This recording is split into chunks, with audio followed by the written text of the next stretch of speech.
చెడుని చెవిలో చెప్పు, మంచిని అరిచి చెప్పు అన్నటువంటి విధానాన్ని తెలుగుదేశం అనుకూల పత్రికలు బాగా ప్రొజెక్ట్ చేస్తున్నాయి. పబ్లిక్కి సంబంధించిన సమస్య ఇదివరకైతే కనుక ఫ్రంట్ పేజీ జనరల్ ఎడిషన్స్లో వచ్చి జగన్ సర్కార్ ఇంత దుర్మార్గం అనేది, అదే సందర్భంలో ఇప్పుడు మాత్రం ఇదిగో ఆంధ్రజ్యోతి గుంటూరు జిల్లా ఎడిషన్లో రాసినటువంటి వార్త.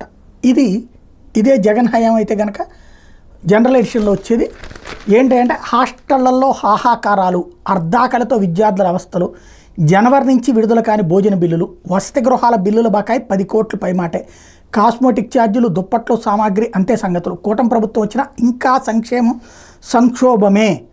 భోజనం సక్రమంగా అందదు, తలకు నూనె లేదు, కప్పుకోవడానికి దుప్పట్లేదు, లైట్ కాలిపోతే మార్చే దిక్కు లేదు, మరుగుదొడ్ల నిర్వహణ లేదు. ఇది ఉమ్మడి గుంటూరు పరిధిలోని హాస్టల్లో తల్లిదండ్రులు దూరంగా ఉంటూ చదువుకుంటున్న విద్యార్థుల పరిస్థితి. ప్రభుత్వం నుంచి భోజన బిల్లులు విడుదల కాక వాళ్ళకి సక్రమంగా ఆహారం అందక అద్దాకలతో అలమటిస్తున్నారు.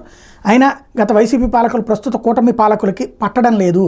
అంటే ఇక్కడ కూడా మళ్ళీ తెలుగుదేశాన్ని అనకుండా వైసీపీని కూడా కలిపి టచ్ చేస్తూ వచ్చారు. పిల్లల ఆకలి కేకలు చూడలేక కొందరు సంక్షేమాధికారులైన హాస్టల్ నిర్వాహకులు అప్పులు చేసి ఆహార పదార్థాలు అందజేస్తున్నారు.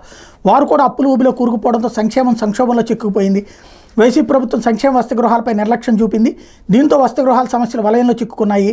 ఇక విద్యార్థులకు ఇవ్వాల్సిన కాస్మెటిక్ ఛార్జీలు, దుప్పట్లు, ఇతర సామాగ్రి, చివరికి నోటు పుస్తకాలు, వసతి గృహాలు ప్రారంభమై 2 నెలలు దాటుతున్నా ఇంతవరకు వాళ్ళకి అందలేదు. సంక్షేమ వసతి గృహాలను సమస్యలతో అల్లాడుతున్న విద్యార్థులకు గత కొన్ని రోజులుగా ఆహారం కూడా సమస్యగా మారింది. హాస్టల్ నిర్వహణకు విడుదల కావాల్సిన కనీస నిధుల విషయంలోనూ ప్రభుత్వం అలక్ష్యం ప్రదర్శిస్తుంది. ఇప్పుడు జగన్ సర్కారు ఎలక్షన్స్కి ముందే ఎలక్షన్స్ అయిపోయాక దిగిపోయింది. అంతకుముందు ఎప్పుడు అయిపోయినాయి?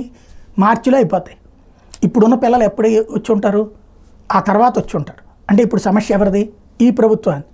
కానీ ఆ ప్రభుత్వాన్ని కూడా లాగకపోతే బాగోదు అన్నటువంటి కోణంలో ప్రభుత్వం ఇది ఆగస్టు, వాళ్ళకి జూన్ అనుకుంటే జూన్, జూలై, ఆగస్టు 3 నెలల నుంచి తిండి అది కూడా సక్రమంగా లేదు.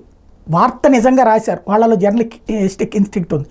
కానీ మేనేజ్మెంటల్ థింకింగ్తో దాన్ని మార్చేసి వైసీపీ ప్రభుత్వాన్ని కూడా లాగి కవర్ చేసుకొచ్చే ప్రయత్నం చేస్తున్నారు.